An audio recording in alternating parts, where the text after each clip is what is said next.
satu kekayaan alam yang membentang di wilayah Pangkep dan Maros adalah kawasan Kars. Bentang alam Kars mencapai 154.000 km persegi atau terbesar kedua di dunia setelah kawasan Kars Cina Selatan. Selain kekayaan alam hayati dan non-hayati, kawasan Kars juga pusat dari pertambangan batu gamping untuk semen, marmer, dan industri lainnya. Kawasan Kars Maros Pangkep tentu salah satunya. Posisi Kelurahan Bontoa secara umum berada di dekat PT Semen Tonasa, sehingga banyak lahan bekas tambang marmer yang ditinggalkan perusahaan.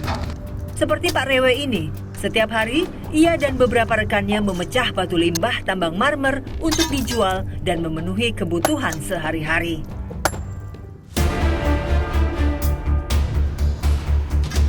Ya, marmer memang bagai emas yang tidak pernah terbuang sedikit pun. Dari bongkahan besar sampai sisa potongan marmer masih punya nilai ekonomis.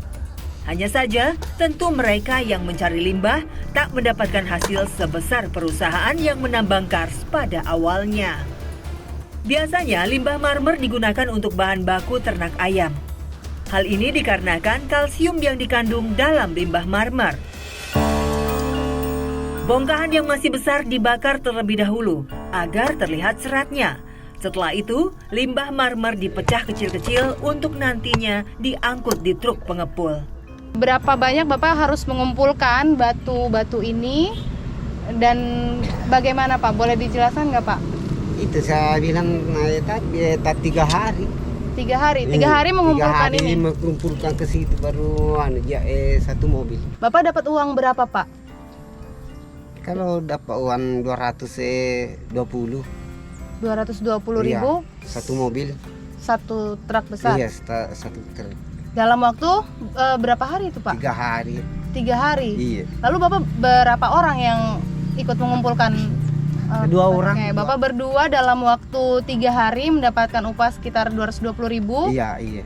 Dibagi 2 orang. Bagi 2 orang. Ya. Artinya Bapak mendapat Rp110.000. Iya, iya. Itu apa mencukupi buat kebutuhan Bapak sehari-hari? Itu anunya kan 6 hari dapat 2 mobil. Jadi ada yang kembali beras apa. Oh, iya itu ji. Tidak ada sawah aku saya apa ke bunga apa tidak ada. Ya kalau Baka dengan Bung itu sebenarnya dia berada di Kecamatan Minasate ini, yang dekat dengan ibu kota sih sebenarnya. Tapi kan ada wilayah-wilayah tertentu di Kecamatan Minasate itu sangat terpencil. Dan itu memang dari akses jalan yang ada, akses jalan yang ada. Tapi itu pertama tidak bisa kita memperbaikan itu akses jalan perusahaan. Nggak boleh. Ya. Yang boleh dilakukan itu akses jalan yang kalau kita ke kanan dan ke kiri. Itu kalau kita ke kiri itu kita juga harus berhati karena kita harus berhadapan dengan kawasan. Jadi tidak serta-merta jalan yang ada di sana itu kita harus minta izin dengan kehutanan, kan itulah kawasan. Kawasan hutan yang tidak boleh serta-merta kita untuk merusak. Fasilitas kesehatan itu memang kita akan bongkar, karena memang agak susah juga. Kan kita juga malu karena bidannya kan perempuan santu. Nah, itu aja kalau pustunya di sana itu sekarang kita insya Allah akan kita mau perbaiki, tapi dengan catatan kita akan benahi dulu infrastruktur yang ada.